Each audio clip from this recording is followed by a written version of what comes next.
pay $4,400 for a Mitas Tudor Black Bay monochrome. You pay almost $10,000 for a Rolex Submariner. And a Royal Oak extra thin, it costs like $36,000. Cheap is not a word that applies. The watch is often blurred. However, when you come to Guangzhou, you cannot see any problems just by looking at the appearance. What you need to be careful about is that the low quality movement inside will be sold at a high price. My suggestion is you can try it first or buy it for a legal way. I'm Sean. See you next time. 95% of the world's watches are made here, including the one you're wearing right now. Many big brand watches are produced or sourced for parts from here. This place is Shenzhen City, the world watch capital city.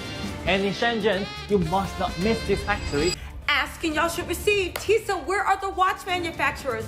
I did some digging and I found the watch manufacturers. There is a new scandal coming out of the luxury watch division. Listen, if you want to keep going to Rolex, if you want to keep going to AP and spending your money, go and do that. However, industry insiders are coming out, and I have their videos. People have even been fired from it for lifting the hood away from. Let's keep it real for a sec.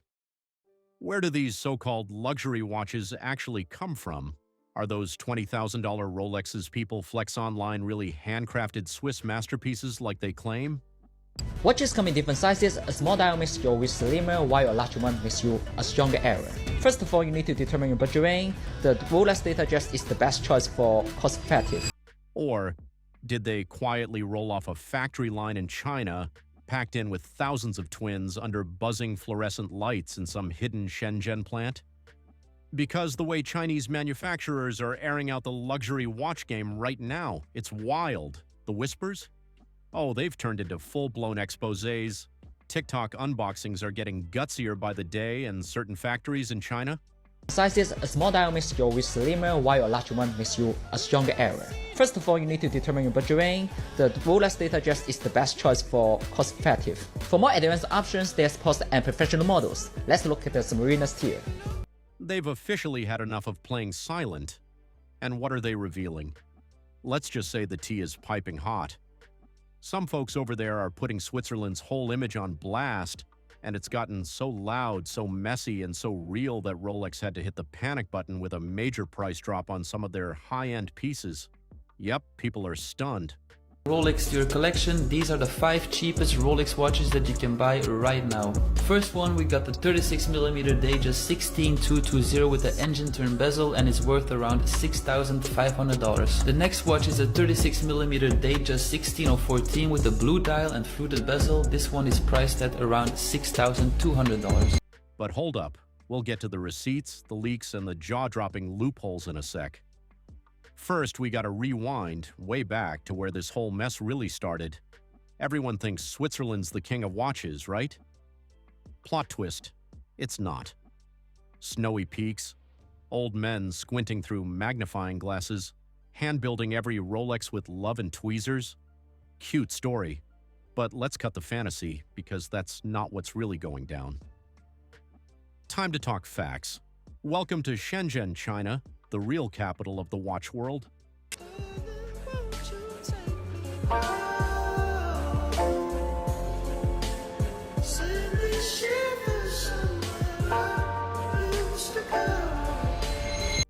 No joke, over 95% of the world's watches are made in China, and a massive chunk of that right here in Shenzhen. And no, we're not talking about the sketchy fakes sold out of someone's trunk. We're talking premium builds, sapphire crystal glass, ceramic bezels, intricate metal bands, all the details you'd expect on a high-end piece. China's not just in the game, they're running it on a scale Switzerland can't even touch. Now here's where it gets wild. Something. I'm going to fire Harold. Why? The watch is a fake. What's fake about it? According to the serial number, It doesn't correspond to that. Word on the street is that some of these Shenzhen factories are quietly cranking out parts for big brands like Omega, Tag Heuer, Tissot, and maybe even Rolex. Yep, those aren't your corner store knockoffs. These are real-deal components, possibly made in the exact same places as the originals, just without the official Swiss stamp. And the craziest part? These factories aren't hiding anymore. Some are straight up showing off online. They're taking custom orders and offering builds to the public. Meaning, You can skip the boutique markup and grab that luxury watch directly from the source. Here's the million-dollar question. If your so-called luxury watch was mostly built in China, why does it still say Swiss-made on the dial? The truth? Factory. Down to one of the slickest loopholes in fashion history. That little Swiss-made stamp at the bottom of the face. You know, the one that screams elite, timeless, old money energy. Yeah, it doesn't mean what you think it means.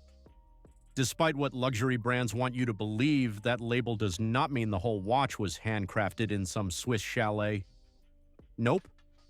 According to Swiss law, only 60% of the value of a watch has to come from Switzerland to legally rock that label. Let that sink in. Value, not the physical product. So what even counts as value? Stuff like branding, R&D, marketing strategy, or just snapping the movement into the case once it lands in Geneva? That's it. Picture this. A Shenzhen factory builds the case, bracelet, dial, pretty much the entire watch, then ships it out, nearly ready to go. Most Swiss watches are actually made in China, and the reason that replicas often look just as good as the original is that they are made in the same factory. Some guy in Switzerland slips the movement in, gives it a quick polish, and boom. Just like that, it's officially Swiss-made. That's the hustle.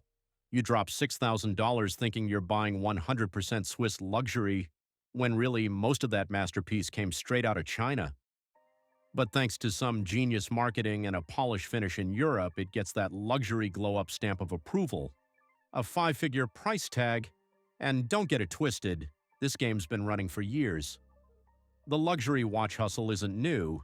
It started bubbling on Reddit, then exploded on TikTok, and now, former industry insiders are spilling like it's an episode of a true crime doc. And what they're revealing, straight up wild. One guy, who used to work for a major Swiss brand, says he got fired just for asking too many questions. He was restoring vintage watches from the 70s and realized something shady. Even back then, tons of parts were already coming out of Asia. He didn't just talk, he dropped receipts too. Real photos of dials, hands, and bracelets straight from China. The movements? Sometimes Swiss, sure, but sometimes just a basic $5 quartz piece thrown in last minute. Yeah, let that sink in. This rabbit hole runs deep, and now you're probably wondering, why hasn't mainstream media blown this story wide open? You pay $4,400 for a Mitas Tudor Black Bay monochrome. You pay almost $10,000 for a Rolex Submariner. And a Royal Oak extra thin, it costs like $36,000. Cheap is not a word that applies. Easy answer, money talks. The luxury watch industry's got deep pockets. Fashion magazines? They rake in millions in ad deals from Rolex, Omega, Cartier. You think they're gonna drag the same brands that fund their whole layout? And the bloggers? Don't count on them either.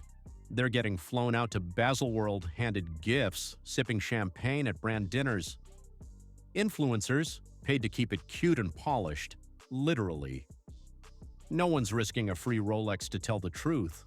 Not when staying quiet gets them the VIP treatment.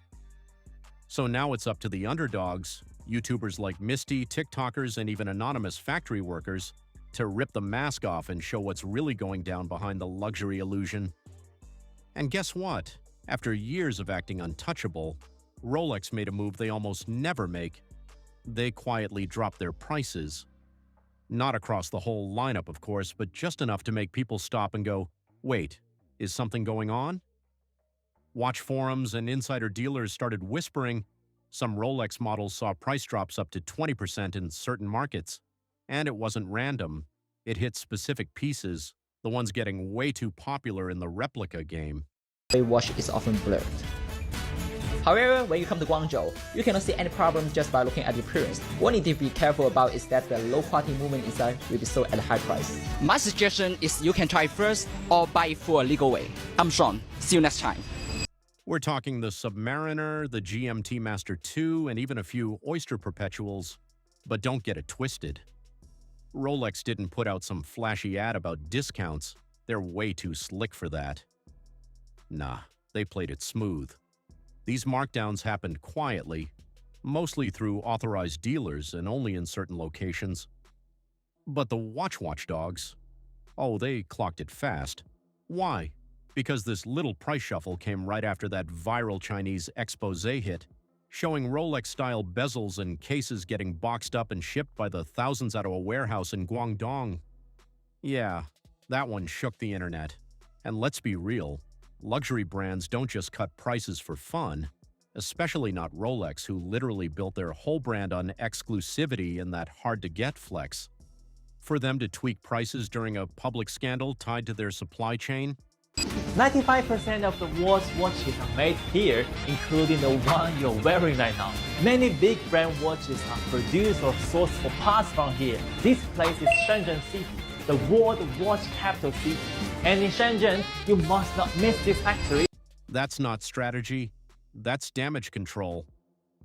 Now the panic is real, because the entire high-fashion game is built on one thing: mystery, making you crave what feels just out of reach. But now, that illusion's been shredded and people are going direct to the source. We're talking private Telegram groups, secret WeChat accounts, quiet WhatsApp connects, whole factories offering full-blown luxury custom builds for a fraction of the price you'd pay at retail. And here's the wild part. They're not even calling them replicas anymore. Nah, they're using code words like factory piece, B-grade homage, parallel release, unbranded OEM, basically saying, we made it. We just can't say we made it for Rolex. It's giving DH-gate, but with serious craftsmanship.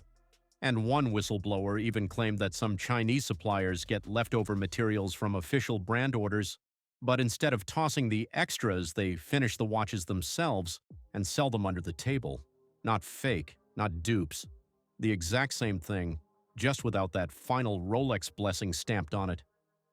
Now here's what people don't realize. When it comes to luxury watches, especially giants like Swatch Group, Richemont, and LVMH, their profit margins usually land somewhere between 10% and 20%. Not peanuts, but not full-blown supervillain numbers either. But compared to actual mega monsters like big tech or pharma, these watch brands are just playing the game in style. Asking y'all should receive. Tisa, where are the watch manufacturers? I did some digging and I found the watch manufacturers. There is a new scandal coming out of the luxury watch division. Listen, if you want to keep going to Rolex, if you want to keep going to AP and spending your money, go and do that. However, industry insiders are coming out, and I have their videos. People have even been fired from it for lifting the hood away from. Meanwhile, folks out here are discovering the same luxury builds, minus the markup, minus the middleman, and minus the myth. Let's talk numbers and not just watch money. Apple, pulling in profit margins around 32%, Microsoft, flexing at 38%, and Novo Nordisk, the Ozempic plug, sitting pretty at a wild 39%. Suddenly, that $15,000 Rolex doesn't sound that insane, right? But before you start feeling sorry for Rolex, pump the brakes, because trust, they're still eating, and eating good. Here's the twist. Rolex isn't even a regular company. Nope. They're owned by a private foundation, which means they don't have to share their financials. No public earnings, no reports, just vibes and stacks. Technically, they're a non-profit. Yeah, plot twist of the year. Now, compared to tech giants literally printing money out of thin air, luxury watchmakers look like humble kings. Not exactly evil masterminds in Swiss castles stroking cats, but still very much in the game, which leads us to the real tea. How much does it actually cost to make one of these watches? Insiders say a luxury timepiece that retails for $6,000 might actually cost around $1,200 to $1,500 to produce. That's less than 25% of the final price. The rest? Dealer markups, branding, and that carefully crafted illusion of rarity. Some brands even bake in inflated prices on purpose to keep that aura of exclusivity alive. Now, a few companies do keep it a bit more transparent. Christopher Ward, a British brand, admitted they never charge more than 3 times the cost to make. Omega, around 4x. And Rolex, most experts say their markup hits 5x or higher. So yeah, when you're dropping stacks on a luxury watch, you're not just paying for the piece, you're paying for the entire system behind it. the marketing, the image, the dream. But let's be real, not everything that looks expensive actually is. That $60 Rolex might pass in a blurry Instagram story, and under soft lighting, it might even serve if you don't zoom in too close. But come on now, let's not kid ourselves. On the inside, that thing's giving Dollar Tree in disguise. No shade to the budget babes or the DH-gate collectors, get your shine how you want, but facts are facts. Replicas cut corners like it's an Olympic sport. The movement inside, usually some no-name mass-produced part that ticks loud, offbeat, and wrong. Nowhere near that smooth glide of a real automatic movement. The seals? Trash. Water resistance? Basically zero. That fake Rolex might fog up just from a steamy bathroom mirror. The metal? Cheap alloys that'll scratch if you even think about brushing it against your keys. Bling too hard and it might just flake. The lume barely glows. The weight? Feels light, hollow, off. And the finishing? Please, it's not giving hand-polished Swiss precision, it's giving rushed and rough.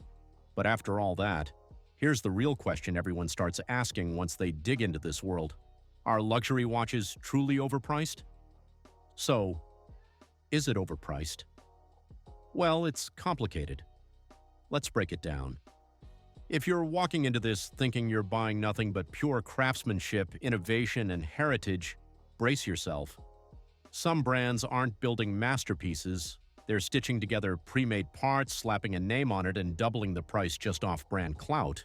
And that's the game, but, and it's a big but, if you know what you're really paying for. Then it hits different.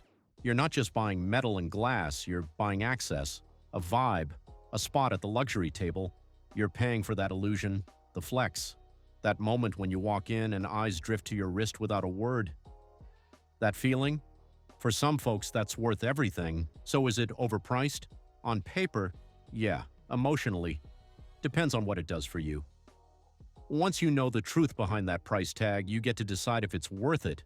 That's the real flex, not the watch, not the brand, you.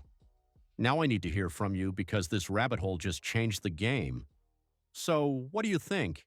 Is Rolex really trying to be more accessible now? Or are they just shook that the truth about their pricing finally got exposed? Would you still drop cash on a Rolex now that the prices are supposedly falling? Or do you think the whole luxury illusion is starting to crack right in front of us? Let's get into it. Drop your thoughts in the comments because the tea stays extra hot when everyone joins the convo. And don't play. If you love a juicy expose, smash that like button, hit subscribe for more luxury leaks, celeb drama, and high-end mess. Ring that notification bell so you never miss the next time we spill.